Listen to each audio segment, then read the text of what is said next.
Assalamualaikum warahmatullahi wabarakatuh. Perkenalkan, nama saya Korinda Yulfarisma dari kelas TI 2A kelompok 1. Di video kali ini, saya akan menjelaskan tentang REST API sistem informasi yang telah kelompok kami buat, yaitu Edumark bagian backend dengan menggunakan framework CodeIgniter. Database yang digunakan web server yaitu database Edumark dengan 3 tabel yang akan di-REST API-kan, yaitu tabel course, tabel invoice, dan tabel users. Cara untuk meREST server yaitu pertama download library CodeIgniter REST server, kemudian folder application copy dan replace pada project server, dan jangan lupa atur config-nya. Kemudian buat controller course pada folder API yang berisi function construct untuk membuat limit akses REST API per jamnya, kemudian function index get untuk mengambil data course-nya. Di sini terdapat variabel ID dengan metode get berdasarkan ID.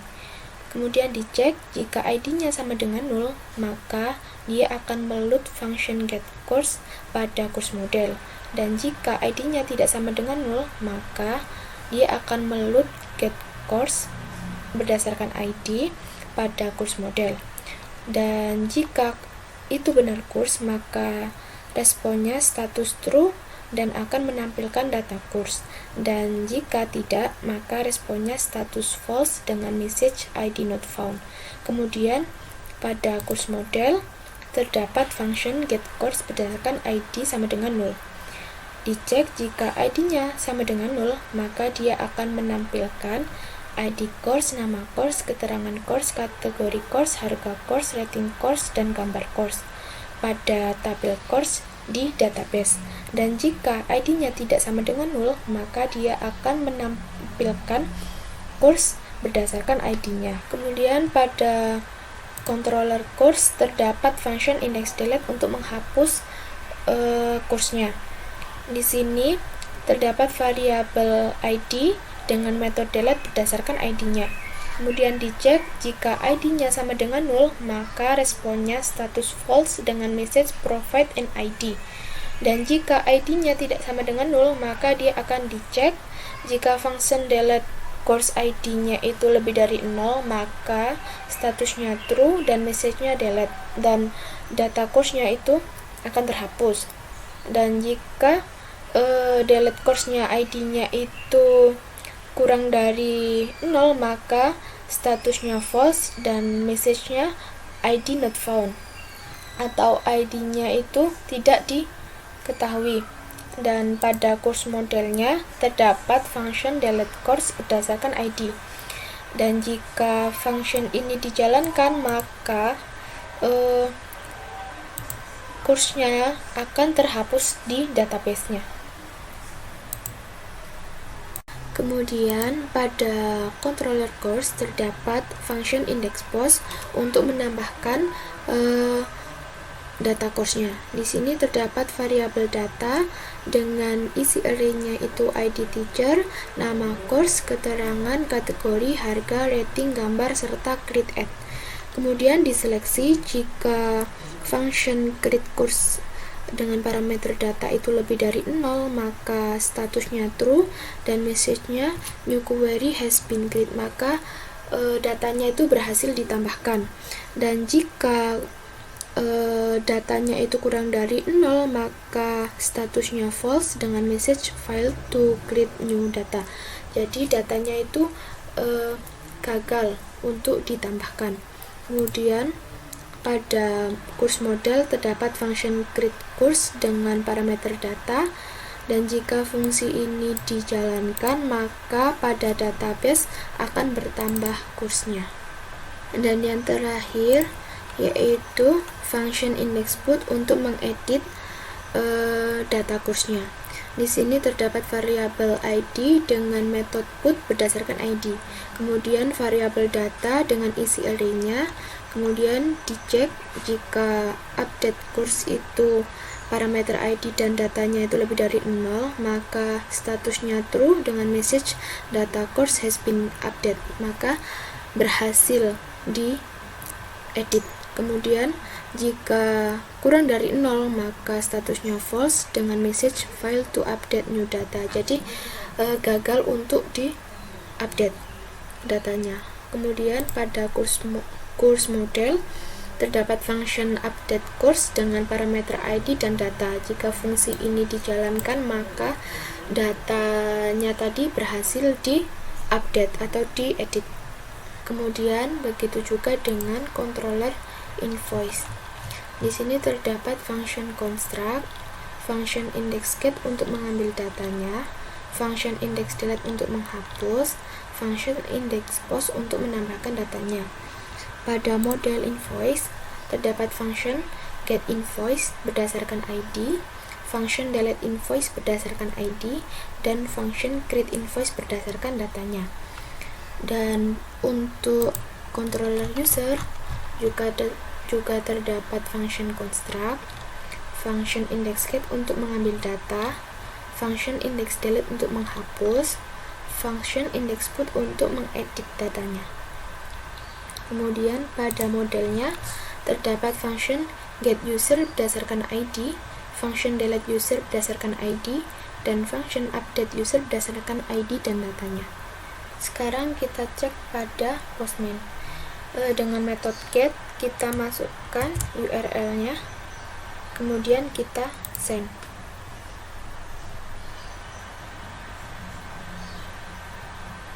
Jika datanya keluar, maka berhasil ya kita mengambil datanya. Kemudian kita coba dengan menambahkan ID. Kita cari berdasarkan ID. Kita kasih value-nya 3. Kemudian kita send, dan akan tampil outputnya itu ID course 3. Sekarang kita akan mencoba menambahkan data melalui Postman ini dengan metode post, kemudian pada body isi key serta value-nya, dan send. Ini message-nya new course has been created, jadi berhasil ditambahkan ya. Kita coba cek.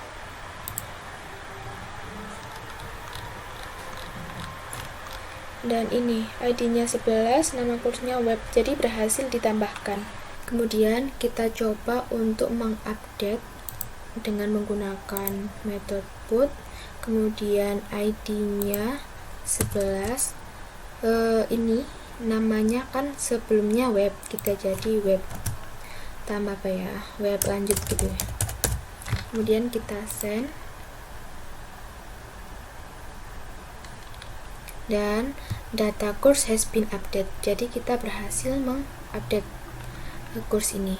Kita coba lihat, sebelumnya kan web, lah ini sudah ganti menjadi web lanjut, kita berhasil. Dan yang terakhir kita coba menghapus data course dengan metode delete, kemudian dengan ID 11, kemudian kita send, dan hasilnya message delete, berarti datanya berhasil kita hapus. Kemudian kita lihat apakah data berhasil kita hapus dengan metode get, kemudian send. Datanya terakhir hanya ID 6 ya, dan 11 tidak ada, berarti kita sudah berhasil menghapusnya. Sekian penjelasan dari REST API Sistem Informasi Edumark bagian backend dengan menggunakan framework Code Igniter yang telah kami buat. Jika ada kurang lebihnya, saya mohon maaf. Terima kasih. Wassalamualaikum warahmatullahi wabarakatuh. Assalamualaikum warahmatullahi wabarakatuh. Perkenalkan, nama saya Abdurrahim Wasibi. Di sini saya akan melanjutkan penjelasan mengenai proyek Edumark, yaitu sistem informasi berbasis website dengan tema online course. Nah, jadi di sini untuk yang sebelumnya kan sudah dijelaskan mengenai REST server. Nah, REST server yang kami buat itu menggunakan framework Code Igniter. Nah, pada pembuatannya kami menggunakan bantuan library yaitu Chris-K Circuits. Nah, ini adalah link GitHub dari Chris-K Circuits. Apabila kita buka di browser, Nah, ini. Jadi di linknya ini, di GitHub-nya ini terdapat beberapa file, di mana kita harus mendownloadnya lalu mempastakan atau mengimplementasikan ke proyek kita. Nah, di sini juga terdapat informasi di mana requirement-nya untuk menggunakan library ini, yaitu PHP 7.2 atau yang lebih besar atau yang lebih baru, dan juga CodeIgniter 3.1.11 atau yang lebih baru lagi. Nah, untuk cara instalasinya cukup mudah, yaitu menggunakan Composer, dan di sini juga disediakan contoh penggunaannya. Nah, jadi di REST server ini selain digunakan untuk mendapatkan data, di sini kami juga mengimplementasikan authentication. Nah, untuk yang pertama, semua pengaturan untuk REST servernya ini diatur di file yang bernama rest.php di folder application, lalu masuk ke config. Nah, jadi di rest.php ini semuanya diatur. Untuk mengatur autentikasi di sini saya menggunakan login. Kita coba lihat di baris ke 113. Nah, di baris 113 ini untuk REST out-nya adalah basic. Yang dimaksud basic di sini adalah basic login. Nah, untuk keterangannya di atas ini unsecured login. Meskipun ini dikatakan unsecure login, tapi ini lebih mendingan atau lebih baik daripada tidak menggunakan autentikasi login sama sekali. Nah, setelah kita mengaktifkan REST out-nya basic, kita perlu menambahkan sebuah akun atau sebuah username dan juga password yang digunakan untuk login nanti. Nah, cara untuk menambahkannya yaitu pada baris 213.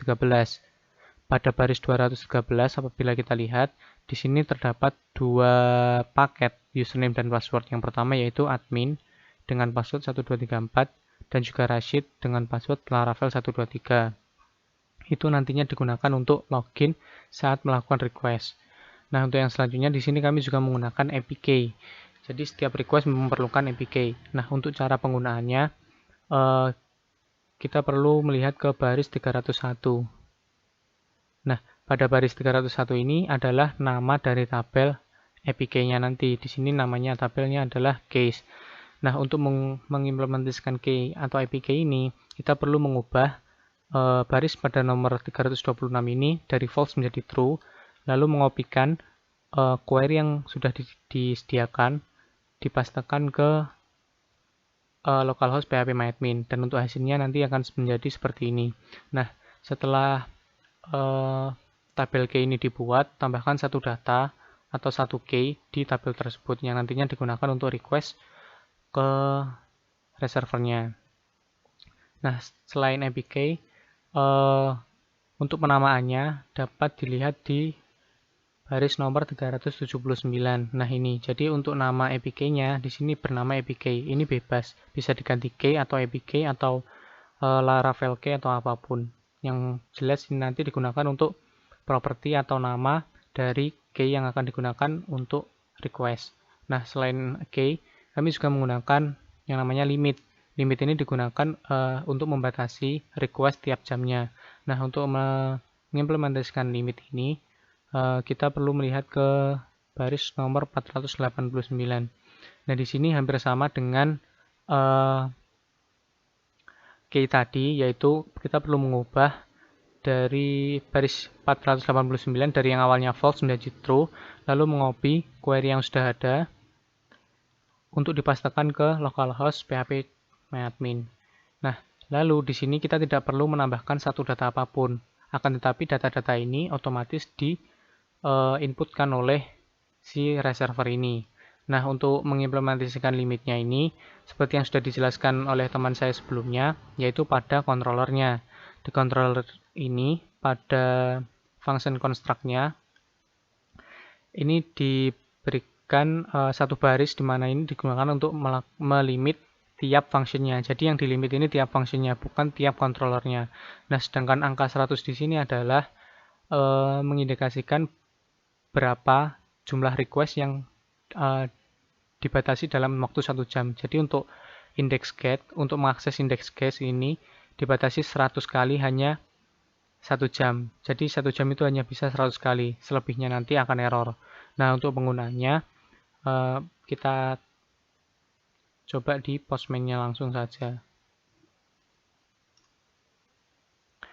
Nah, sembari menunggu Postman, saya akan menjelaskan mengenai REST Client Laravel. Jadi untuk REST client-nya, di sini kami menggunakan yang namanya Gazelle. Gazelle ini juga hampir sama dengan REST servernya GitHub. Ini adalah sebuah library yang kami gunakan. Dan apabila kita lihat di link dokumentasinya tadi, di sini sudah lengkap penjelasannya mengenai overview-nya, requirement kebutuhan apa saja yang dibutuhkan untuk mengimplementasikan library ini, lalu juga tersedia cara-cara instalasinya, dan juga quick start untuk penggunaannya. Jadi semuanya sudah terdapat di sini, mulai dari bagaimana membuat kliennya, bagaimana membuat request-nya, bagaimana mendapatkan respon setelah servernya merespon, itu bagaimana semuanya sudah tertulis jelas di sini. Nah, untuk contohnya, contoh autentikasi, misalkan kita mengirimkan request get ke API CORS. Nah, yang di sini nantinya akan outputnya akan error. Kenapa? Karena di sini unauthorized. Unauthorized itu berarti kita tidak memiliki autorisasi. Untuk itu kita memerlukan tambahan untuk autorisasinya. Seperti yang sudah saya jelaskan tadi, bahwa autorisasi loginnya di sini menggunakan basic, maka type-nya kita ganti ke basic dan memasukkan username password sesuai dengan yang di settingan tadi. Di settingan tadi ada 2 akun, yaitu admin dan 1234 atau Rashid dengan password laravel 123. Nah, untuk parameternya kita juga perlu menambahkan APK-nya, karena tadi kita juga mengimplementasikan APK. Apabila kita tidak mengirimkan APK-nya sekalian, maka akan terjadi error. Di sini errornya adalah invalid APK. Berarti untuk melakukan request kita memerlukan APK. Kita coba mengaktifkan APK-nya. Nah, apabila APK-nya sudah diaktifkan atau juga ikut dikirimkan, maka data berhasil dikembalikan atau responnya berupa data tadi bisa diterima. Nah, itu adalah bentuk dari autentikasi di REST servernya. Untuk yang selanjutnya kita akan membahas mengenai template atau layout blade. Nah, di sini kita sudah masuk ke penjelasan Laravel-nya. Jadi, dalam pembuatan website ini di Laravel-nya menggunakan framework Laravel ini, saya menggunakan templating atau layouting menggunakan blade pada Laravel. Jadi di sini itu hampir sama dengan template yang ada di CodeIgniter. Apabila di CodeIgniter itu dipisah-pisah antara header, sidebar, dan juga footer. Namun di sini kita cukup menggunakan satu file saja. Misalkan di sini untuk layout. Di sini saya mempunyai 2 layout, yaitu untuk admin dan untuk user. Nah, untuk menggunakan cara penggunaannya atau cara pembuatan layoutnya, di sini tambahkan saja codingan yang redundancy atau yang berulang. Nah, sedangkan codingan yang tidak berulang, tambahkan nanti berupa yield atau tempat tersendiri dengan kode tertentu atau nama tertentu. Di sini saya namakan konten. Nah, itu nanti yang digunakan untuk mengisi konten tersebut. Jadi, waktu pengimplementasiannya nanti kita perlu yang namanya konten tersebut diisi dan ditempelkan di sini. Begitu juga dengan user, sama terdapat di sini ada head dan juga ada footer, lalu ada konten di tengahnya. Sebagai contoh saja, misalkan di view admin course untuk indeksnya ini menampilkan semua course yang ada. Nah, di sini untuk mengimplementasikan layout tadi perlu yang namanya extends layout admin. Jadi di sini layout admin ini apa? Ini adalah letak file layout yang kita buat tadi. Jadi kita akan mengextend atau kita akan mengimplementasikan layout yang sudah kita buat tadi. Nah, untuk sectionnya, section ini adalah yang ditempelkan ke adminnya sesuai dengan namanya. Jadi jika di sini misalkan sectionnya adalah konten, jadi yang ada di antara section dan end section ini nanti akan ditempelkan di yield konten ini. Nah, itu untuk misalkan section untuk beberapa baris. Apabila hanya satu baris saja, maka kita bisa menggunakan seperti ini, misalkan hello world. Nah, ini apabila kita menggunakan section hanya satu baris. Namun apabila lebih dari satu baris menggunakan section dan end section. Seperti itu. Nah, untuk yang selanjutnya saya akan menjelaskan tentang controller dan juga model.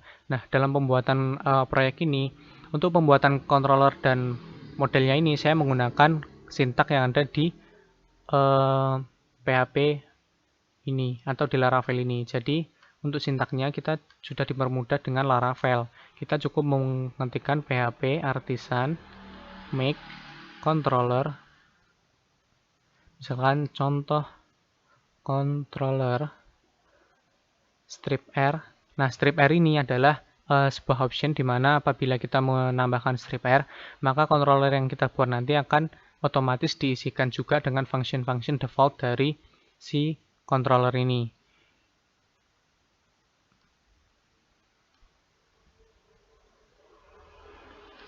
Nah, lalu apabila kita ingin menambahkan modelnya sekalian, maka kita perlu option min m, lalu menginputkan nama modelnya. Misalkan nama modelnya contoh.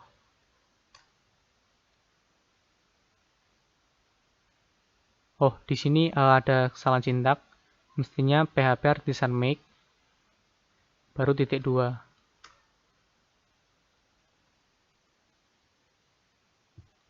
Nah, di sini ditunggu saja untuk pembuatan controllernya. Nah, di sini ada pertanyaan bahwa modelnya itu belum ada. Apakah kita mau membuat? Iya. Dan di sini model dan juga kontrol sudah dibuat. Nah, enaknya kalau menggunakan Laravel itu dan menggunakan sintak ini adalah contohnya itu, controllernya itu sudah langsung dihubungkan dengan modelnya. Jadi secara otomatis dihubungkan dengan modelnya. Dan juga terdapat beberapa function default dari Laravelnya.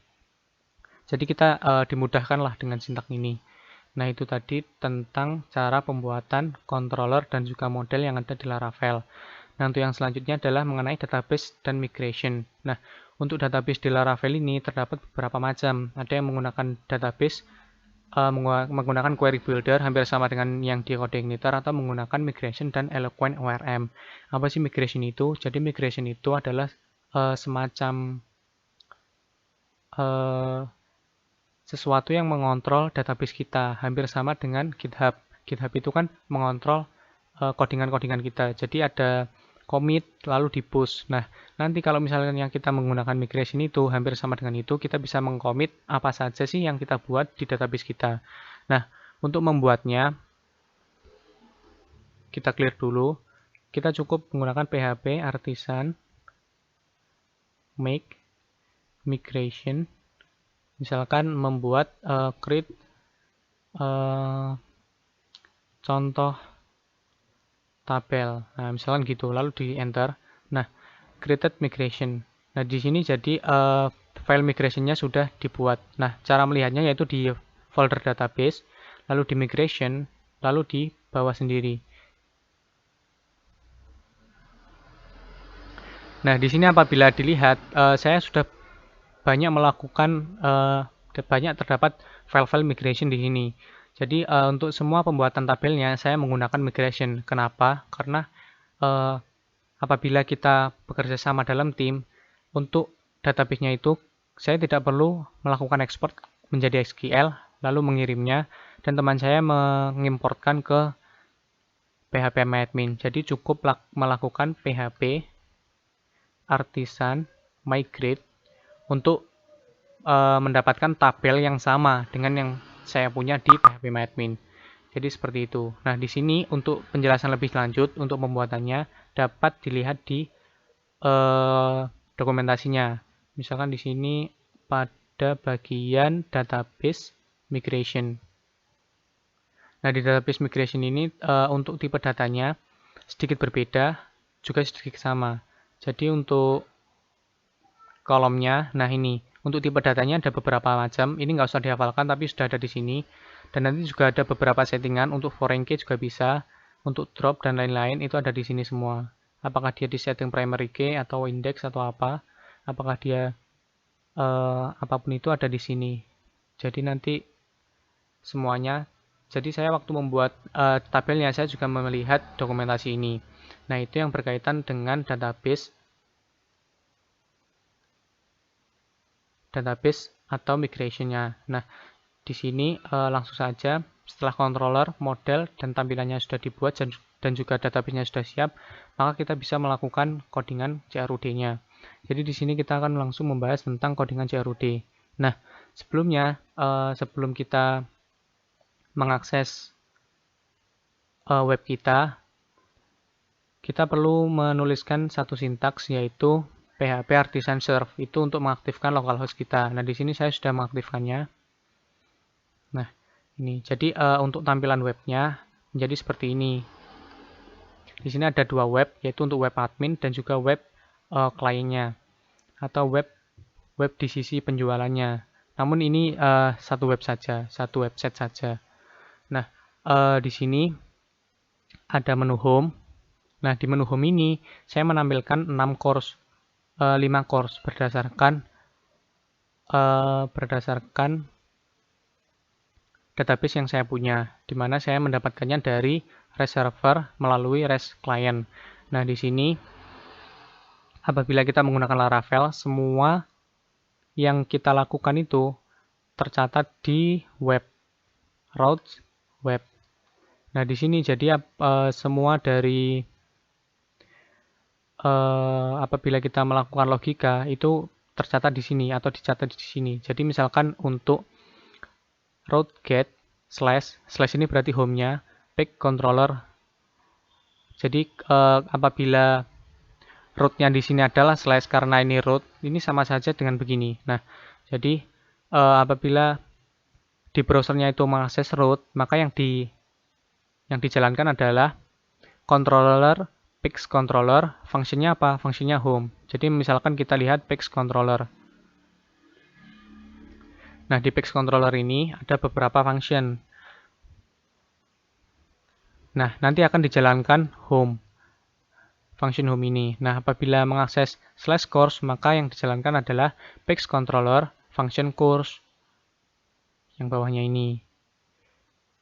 Nah, apabila yang di web nanti yang dijalankan adalah /course, /id-nya yang dijalankan adalah page controller function course. Begitu selanjutnya. Nah, di sini mungkin saya akan menjelaskan terlebih dahulu function-function yang ada di controllernya. Nah, jadi untuk function home itu saya melakukan request kepada REST server yaitu dengan metode get di API courses. Nah, di sini untuk metode get apabila kita ingin menambahkan sebuah parameter, maka perlu ditambahkan di array yang namanya query atau associative array sini yang namanya query. Nah, lalu setelah kita mendapatkan datanya, kita simpan di course. Nah, bentuk respon dari REST server itu adalah berupa JSON. Jadi kita perlu melakukan decode dan mendapatkan data intinya saja. Jadi setelah di decode, responnya tersebut di get body-nya, lalu di get kontennya, konten intinya. True di sini adalah berarti kita ingin membuatnya menjadi array. Nah, lalu kita masuk ke array datanya. Jadi kita hanya mendapatkan datanya. Nah, setelah kita mendapatkan datanya, apa yang di-return? Yang di-return adalah user home compact course. Jadi yang dimaksud di sini, setelah kita mendapatkan datanya, kita akan menampilkan view yaitu user.home. Ini user.home ini juga bisa diketikkan user/home. Jadi sama saja apabila ada slash dan juga titik. Lalu juga mengirimkan data yang yaitu course. Course di sini adalah data ini. Jadi apabila kita lihat di view-nya yaitu di view user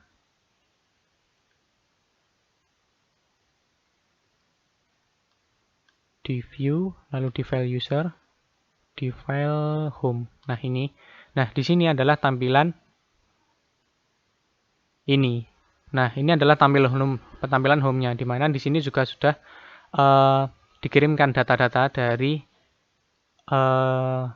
database tadi. Nah, data dari database itu saya buat untuk menampilkan course-course yang ada. Jadi ini popular course.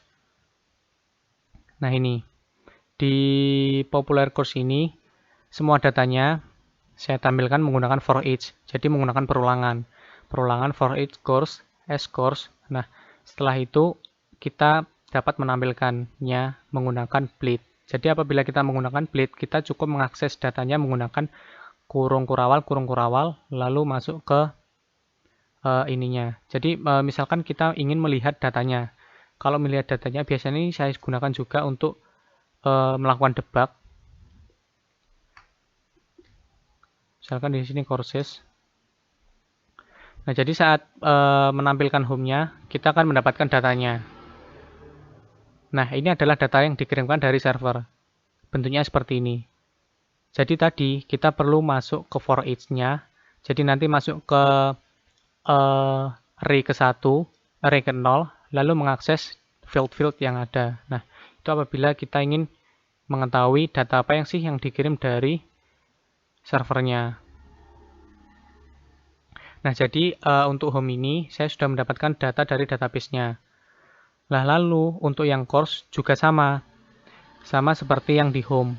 Apabila kita melihat di courses ini, nah tampilannya akan seperti ini. Nah, di sini terdapat beberapa kategori. Ada all course, Android developer, web developer, language, dan juga other. Nah, ini dipisahkan berdasarkan kategorinya. Nah, di sini saya melakukan request sama. Jadi, saya melakukan request di mana saya butuh semua data course yang ada di dalam database. Mereturnnya bukan di home lagi, tapi di user course. Jadi, apabila kita lihat di user course-nya, itu seperti ini. Nah, jadi hampir sama dengan yang home tadi, di for each dulu, lalu diakses. Nah, tapi sebelum mengaksesnya itu terdapat if atau kondisi. Jadi yang difilter apabila kategori tersebut adalah Android developer, maka yang ditampilkan adalah kategori Android developer saja. Jadi di sini bisa melakukan filter Android developer, web developer, language, dan juga other. Nah, jadi itu bagaimana cara menampilkan kategorinya, tiap kategorinya. Seperti itu. Jadi di sini kita sudah berhasil menampilkan course berdasarkan kategori ataupun semua course-nya.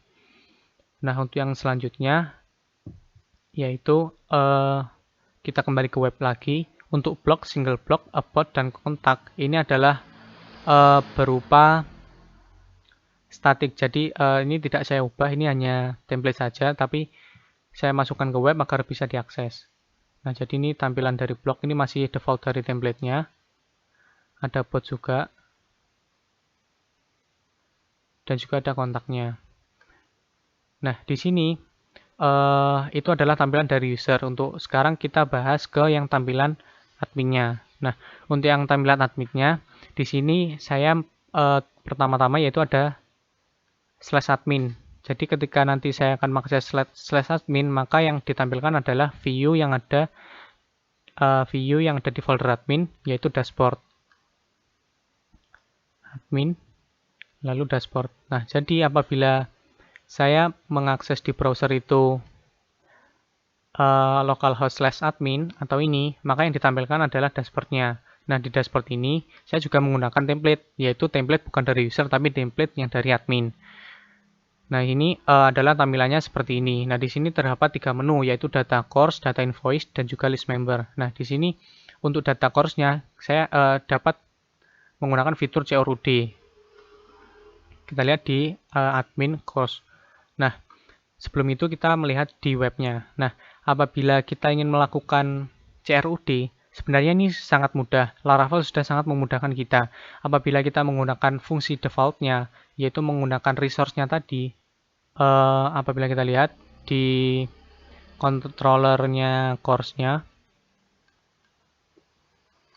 nah ini kan sudah sesuai dengan template yang disediakan oleh Laravel-nya. Jadi sudah ada indeksnya untuk menampilkan semua, sudah ada create untuk menampilkan form create-nya, sudah ada store untuk menyimpan data dari form create-nya tadi, sudah ada show tiap ID atau yang spesifik datanya, lalu edit untuk menampilkan form edit, dan juga update untuk menyimpan data yang akan kita ubah, lalu destroy untuk menghapus atau meremove data yang kita inginkan. Nah, untuk di webnya atau di web root-nya, kita tidak perlu menuliskan manual seperti ini. Namun kita hanya perlu menuliskan satu baris saja, yaitu root resource admin course controller. Jadi satu baris ini sudah mewakili semuanya. Ini otomatis di-generate oleh si Laravel-nya. Nah, jadi seperti itu. Jadi kalau dibilang kalau sampai sini sih Laravel cukup mempermudah kita untuk membuatnya. Nah, lalu kita akan menjelaskan tentang CRUD-nya. Nah, di sini untuk reserver, karena dalam setiap pembuat atau setiap press request itu kita perlu membuat klien agar tidak berulang-ulang, saya membuatnya di file construct. Jadi di function construct ini saya sudah membuat kliennya. Nah, kita akan membahas untuk yang pertama yaitu indeksnya. Nah, untuk yang indeks ini saya melakukan request meminta semua course yang ada lalu ditampilkan di admin course index dengan data course yang dikirimkan. Apabila kita melihat di tampilannya, maka tampilannya akan menjadi seperti ini. Nah, ini adalah tampilannya. Hanya menampilkan tabel berupa data tabel. Ini dashboardnya saya tutup dulu. Nah, yang dihasilkan adalah seperti ini, data course. Nah, jadi ketika mengakses admin/course, apa sih yang dikembalikan? Ketika mengakses admin/course, maka akan mengakses controller index. Nah, tapi kita sudah langsung otomatis digeneratkan oleh Laravel-nya. Jadi ketika indeks seperti ini. Nah, di sini juga terdapat fitur create atau tambah course. Misalkan tambah course untuk menambahkan course untuk Android developer. Misalkan ID pengajarnya 1, nama course-nya Android developer. Untuk keterangannya misalkan bootcamp untuk seseorang yang ingin belajar membuat aplikasi. Nah, untuk kategori course-nya termasuk Android developer. Harga course-nya misalkan 250.000. Untuk rating course-nya mungkin cukup bagus, 4,7. Dan untuk gambar course-nya seperti ini. Kita lakukan tambah data. Nah, data course berhasil ditambahkan. Ini dia. Nah, apabila kita lihat di tampilannya lagi, untuk yang di course, untuk yang kategori developer akan sudah ditambahkan. Nah, ini Android developer. Nah, untuk ID teacher-nya, untuk apa sih ID teacher-nya nanti? Untuk ketika course itu didetailkan. Ketika membuka course detail, di sini terdapat siapa sih pengajarnya. Nah, ini untuk pengajar untuk ID 1. Di sini namanya Abdurrahim Wasibi. Untuk gambarnya ini, untuk job-nya adalah programmer. Dan ini adalah kata-katanya atau quote-nya. Nah, itu jadi teacher-nya itu digunakan di situ. Nah, lanjut yang membahas tadi. Jadi di sini untuk fitur create-nya sudah bisa. Nah, lalu untuk fitur read atau fitur detailnya di sini juga bisa. Jadi dia itu menampilkan detail dari course tersebut. Nah, misalkan di sini adalah course code igniter. Nah, apabila kita lihat di controllernya, di sini berarti untuk menampilkan satu course yang spesifik itu adalah menjalankan function show. Jadi kita lihat function show di sini. Nah, function show ini tidak hanya hampir sama sih dengan yang function index, namun di sini juga ditambahkan dengan parameter ID, di mana kita mengirimkan ID sesuai yang diklik oleh user. Jadi nanti kita akan menampilkan detailnya, kita akan mendapatkan data detail dari course ini. Nah, di sini kenapa sih kok ada mengakses indeks ke 0? Jadi misalkan kita lihat ya, apabila nolnya dihilangkan, lalu kita tampilkan menggunakan dd. dd itu adalah vardam die. Jadi itu adalah kalau di Laravel itu vardam die. Apabila kita cetak, misalkan. Nah, jadi data yang dikirimkan oleh server itu masih berupa data array di dalam array. Jadi nanti perlu masuk ke 0 dulu baru dapat mengaksesnya. Jadi di sini daripada kita setiap mau mengakses fieldnya perlu menambahkan 0, kita tambahkan dahulu di sini sebelum dikirimkan ke view-nya. Nah, jadi di sini. Jadi kita dapat langsung bisa menggunakan field-field yang ada. Kita matikan dulu dd-nya. Nah, jadi di sini kita sudah dapat menampilkan detail dari course-nya. Jadi nama course-nya apa, keterangannya apa, siapa pengajarnya, pekerjaannya apa, dan gambar dari foto pengajar tersebut. Jadi di sini untuk menampilkan detailnya berupa join dari tabel course dan juga tabel pengajar. Nah, selain dapat melakukan create dan juga melakukan read atau detail, kita juga dapat melakukan edit.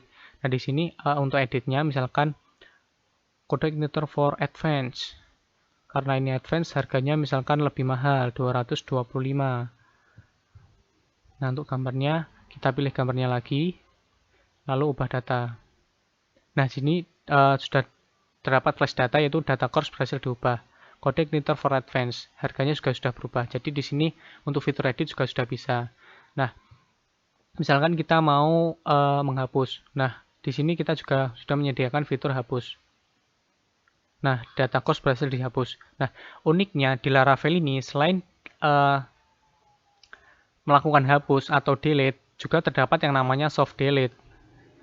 Nah, apabila kita mau mengetahui tentang soft delete, itu ada di bagian Eloquent ORM mungkin. Sebentar.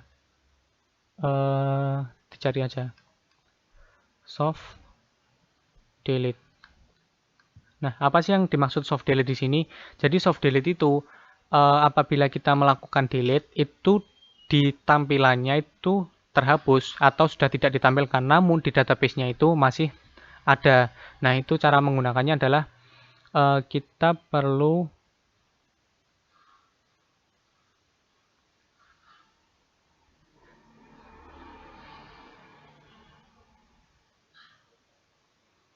men-setting soft delete menjadi true di config code-nya ini.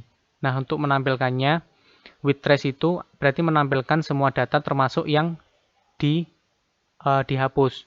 Atau only trace itu berarti hanya yang dihapus saja. Nah, itu adalah soft delete, penjelasan dari soft delete. Nah, untuk yang selanjutnya, ini adalah controller dari edit dan juga update. Jadi, untuk yang edit tadi, hanya menampilkan formnya, sedangkan apabila form tadi sudah diisi, maka akan divalidasi. Nah, jadi di sini setiap pembuatan atau update tadi terdapat validasi, di mana di sini untuk validasinya ada berbagai macam validasi. Dapat dilihat di dokumentasinya. Validation.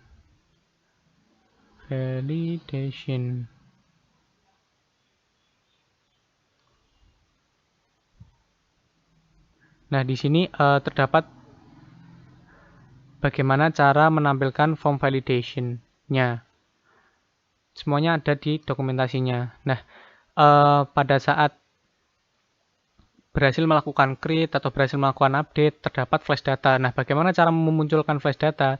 Cara memunculkannya yaitu pada saat kita mau melakukan redirect, kita perlu menambahkan with. Jadi with status, terus pesannya apa? Jadi kita semacam menambahkan session lah pada saat redirect itu. Nah, waktu ditampilkan, kita misalkan contoh di indeksnya ya. Karena tadi kan redirect-nya ini kan di course. Course ini berarti akan mereturn indeksnya. Apabila di indeksnya, nah ini, if session, jadi di session apabila ada status, maka akan ditampilkan statusnya. Nah, jadi apabila status tersebut berhasil dibuat, atau berhasil diupdate, atau berhasil di delete, maka akan memunculkan sebuah flash data di atas dari tabel tersebut. Nah, itu adalah penjelasan dari data course. Nah, untuk data info sendiri itu juga hampir sama, namun di sini yang adanya hanya fitur create, read atau detail lalu hapus. Tidak ada edit karena di sini saya membayangkannya karena ini penting invoice, jadi tidak usah diedit. Tidak memerlukan edit. Jadi hanya create, detail dan hapus. Untuk create-nya ini tidak ada di tabelnya, namun dilakukan secara otomatis saat user melakukan pembelian. Nah, seperti itu. Untuk list member juga seperti itu. List member ini hanya ada edit dan juga hapus. Edit ini hampir sama dengan course, namun dengan grid-nya ini adalah otomatis dibuat dari grid saat melakukan registrasi. Nah, untuk yang sekarang mungkin kita akan mencoba melakukan bagaimana sih alur bisnisnya. Misalkan kita mau melakukan pembelian, jadi kita perlu melakukan login terlebih dahulu. Apabila belum login, kita perlu register terlebih dahulu. Nah, misalkan di sini kita meregister user baru, misalkan namanya Budi, emailnya budi@gmail.com, untuk passwordnya 123, register. Nah, di sini apabila kita berhasil melakukan register akan otomatis di redirect ke home-nya. Nah, di sini misalnya kita akan melakukan pembelian ya. Kita akan melakukan pembelian kepada ini course Snake Python. Nah, di sini terdapat judulnya, terdapat harga, rating, terdapat gambarnya, lalu keterangan, dan juga pengajarnya. Nah, jadi semuanya ini didapatkan dari database kita. Misalkan kita buy course. Nah, ini ada nama course-nya dan juga harganya. Kita hanya perlu menginputkan metode pembayarannya, misalkan melewati GoPay.